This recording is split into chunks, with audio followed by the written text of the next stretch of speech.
Olá pessoal, Manuel na área. E hoje, o nosso vídeo de hoje é para atender a várias perguntas. Manuel, grava um vídeo sobre como construir personas. A representação do seu cliente ideal. Afinal de contas, só dá para começar uma jornada de experiência do cliente quando você conhece profundamente o seu cliente. Você está preparado? Então vamos lá. Muita gente me pergunta, né? A persona, qual que é a diferença de persona para público-alvo, avatar? Bom, público-alvo é sempre algo mais genérico, né? Você está falando de um grupo de pessoas. A persona, na verdade, é a representação, né, do seu cliente ideal em cima de uma pessoa específica, né? Então, quanto mais preciso você for, melhor. Então, para a gente construir a persona, a gente precisa primeiro entender muito sobre os nossos clientes. Quem de fato consome, a gente chama de buyer persona, né? A persona que é a compradora dos seus serviços ou dos seus produtos. E para isso, eu vou construir aqui algumas dicas que na minha visão são preciosas e que eu fui, na verdade, aperfeiçoando ao longo da minha carreira.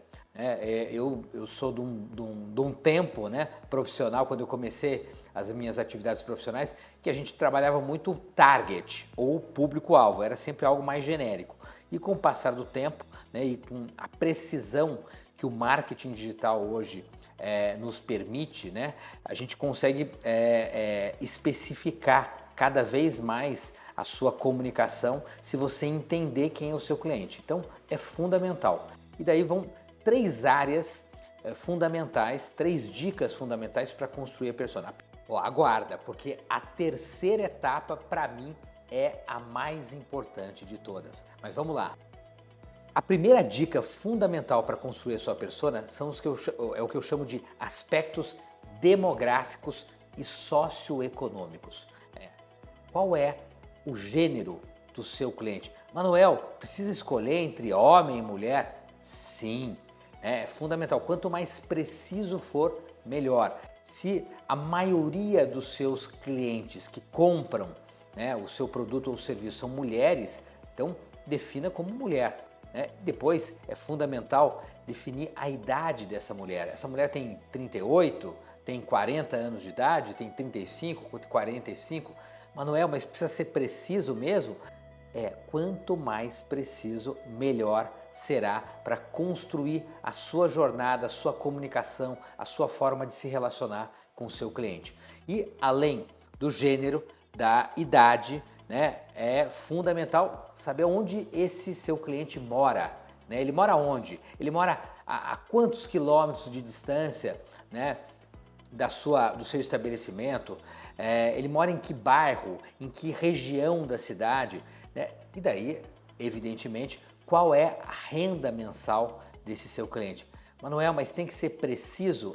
O mais preciso possível. Então, é uma pessoa que ganha aí em torno de 5 salários mínimos. Então a gente está falando hoje em torno aí de próximo de R$7 mil por mês, né? Então, é a renda. Você vai colocar ali, já dá para classificar essa pessoa aí, né? É uma pessoa de classe C para B, né? Segundo os critérios do IBGE.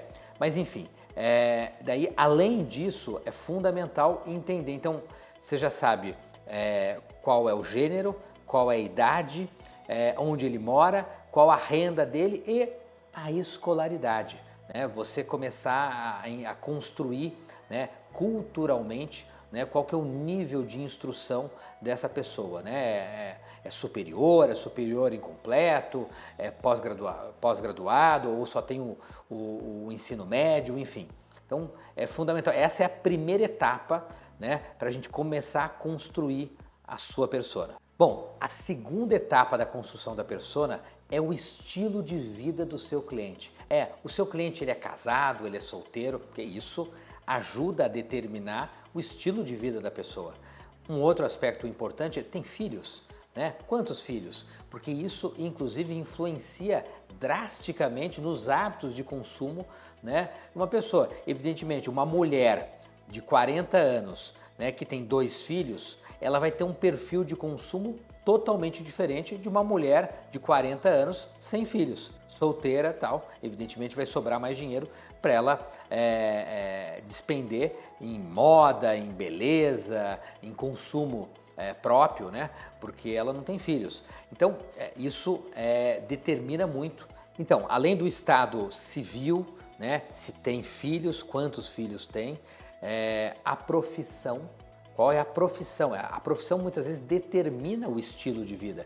Evidentemente, o estilo de vida de um médico, de uma médica cirurgiã, é completamente diferente do estilo de vida de uma secretária doméstica, que é totalmente diferente de uma vendedora, né, do varejo, né? Então, são profissões que influenciam no estilo de vida, né, das pessoas.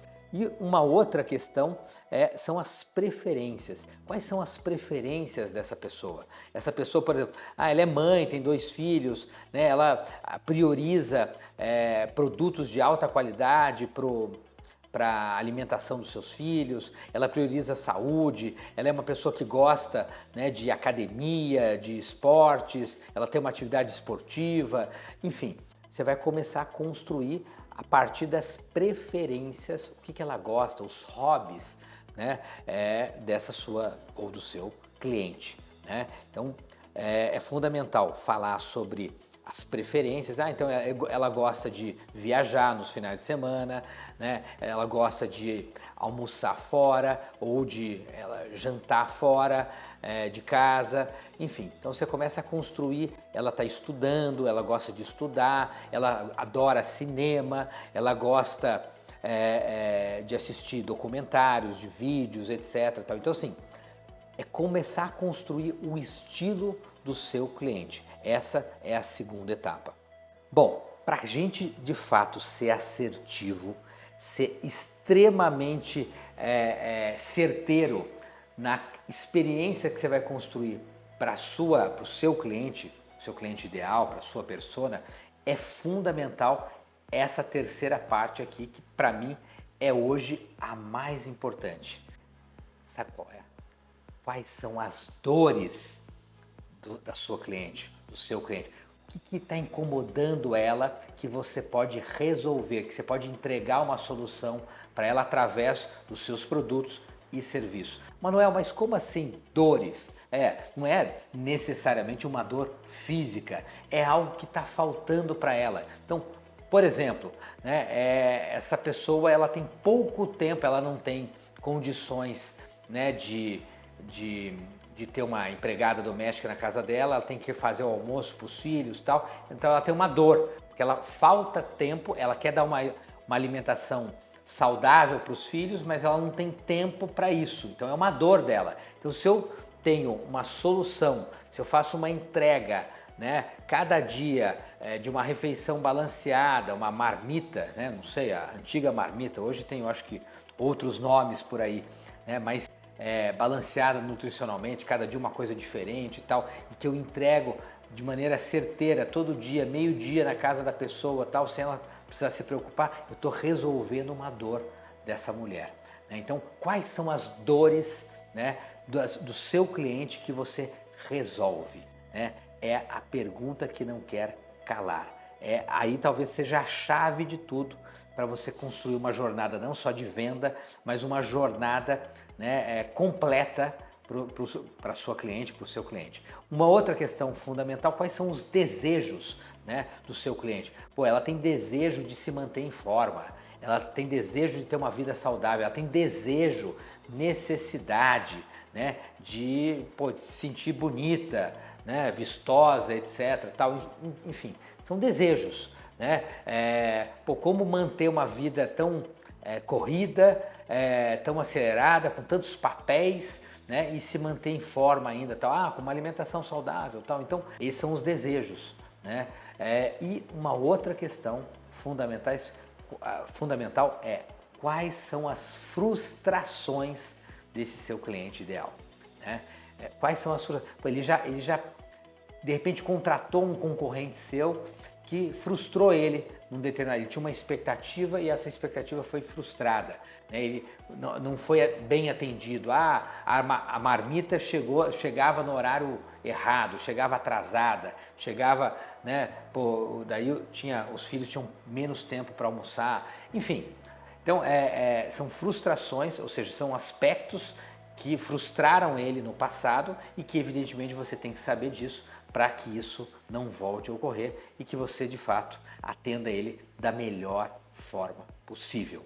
Então, quando a gente tem os aspectos demográficos e socioeconômicos, quando a gente tem os aspectos de estilo de vida e os aspectos comportamentais, né, que são as dores, os desejos e as frustrações dos seus clientes, você tem um retrato, né, que eu chamo semificcional, né, porque não é o seu cliente real, verdadeiro, mas ele é praticamente um retrato fidedigno do que é o seu cliente, a média dos seus clientes. E daí, para colocar ali, né, uma cereja do bolo, dê um nome para esse seu cliente ideal.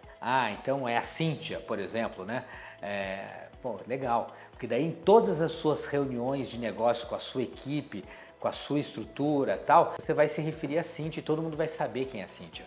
Todo mundo vai saber que a Cíntia é a sua cliente ideal, é a cliente que precisa ser o quê? Que a gente precisa atender de maneira exemplar, que a gente precisa superar todas as expectativas. É isso aí. Bom, espero que tenha feito sentido para você, tenha sido prático, né? E evidentemente, por favor, dá um like aí, compartilha com os amigos. E lembrando, toda quinta-feira às 20 horas tem vídeo novo aqui no nosso canal. É isso aí. Um beijo no coração e até a próxima.